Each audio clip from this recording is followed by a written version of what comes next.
एक बार भगवान विष्णु जी ने श्री लक्ष्मी जी को गीता में अपनी स्थिति का वर्णन करते हुए बताया कि 5 अध्याय को तुम 5 मुख जानो, 10 अध्यायों को 10 भुजाएं समझो, 1 अध्याय को उदर और 2 अध्यायों को चरणकमल जानो।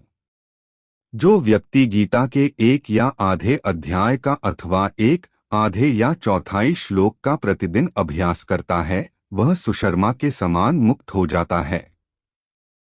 इसके बाद श्री लक्ष्मी जी ने पूछा, देव सुशर्मा कौन था और किस कारण से उसे मुक्ति मिली?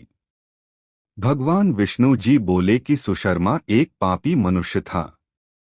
वह ज्ञान से शून्य था और न वह ध्यान करता था न वह जप करता था। वह हाल जोतता और पत्ते बेचकर जीविका चलाता था। वह मदिरा और मांस का सेवन करने वाला था। इस प्रकार उसने अपना ज्यादातर जीवन बिताया। एक दिन वह पत्ते लाने के लिए एक ऋषि के आश्रम में घूम रहा था कि एक सर्प के ढसने से उसकी मृत्यु हो गई। इसके बाद नरक को यातनाएं भोगने के बाद वह मृत्युलोक में फिर से वापस आ गया।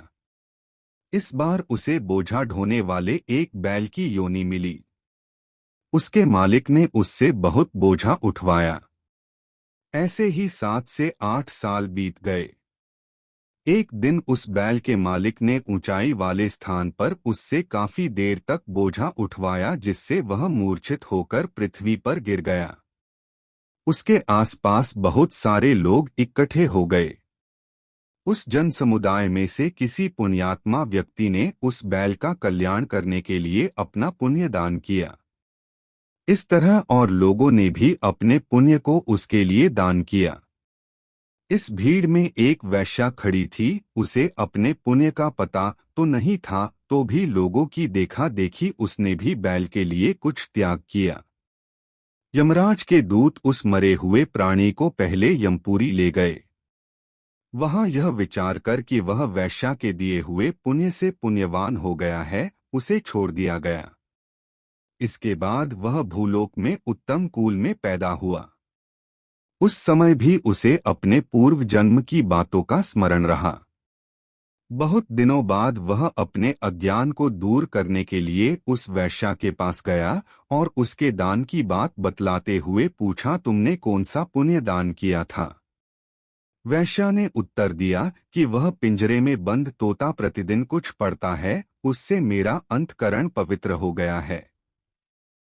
उसी का पुण्य मैंने तुम्हारे लिए दान किया है। उसके बाद दोनों ने तोते से पूछा तो उसने अपना पूर्व जन्म याद करते हुए बताया। तोते ने बताया कि पूर्व जन्म में विद्वान होकर भी मैं अभिमान में रहता था। मैं गुणवान विद्वानों के प्रति ईर्ष्या भाव रखता था। फिर समय अनुसार मेरी मृत्यु हो गई और अनेक लोकों में भटकने के बाद में तोते के कुल में जन्म लिया। पापी होने के कारण छोटी अवस्था में ही माता पिता से वियोग हो गया। फिर एक दिन ग्रीष्म ऋतु में मार्ग में पड़ा हुआ था कि ऋषि मुनि मुझे उठा लाए। वहां आश्रम के एक पिंजरे में मुझे डाल दिया। मुझे वही पढ़ाया गया। ऋषियों के बालक बड़े आदर के साथ गीता के प्रथम अध्याय की आवृत्ति करते थे। उनसे सुनकर मैं भी बार बार पाठ करने लगा। इसी बीच एक चोरी करने वाले बहेलिये ने मुझे वहां से चुरा लिया और इस देवी ने मुझे खरीद लिया। यही मेरा वृतांत है। पूर्व काल में मैंने इस प्रथम अध्याय का अभ्यास किया, जिससे मेरे पाप दूर हुए। फिर उसी से वैश्या का भी अंतकरण शुद्ध हुआ और उसी के पुण्य से ये द्विज श्रेष्ठ सुशर्मा भी पाप मुक्त हुए। फिर इस वार्तालाप के बाद तीनों अपने अपने घर गीता का पाठ करने लगे और ज्ञान प्राप्त करके मुक्त हो गए। दोस्तों, आपको वीडियो अच्छी लगी हो तो चैनल को सब्सक्राइब जरूर करें।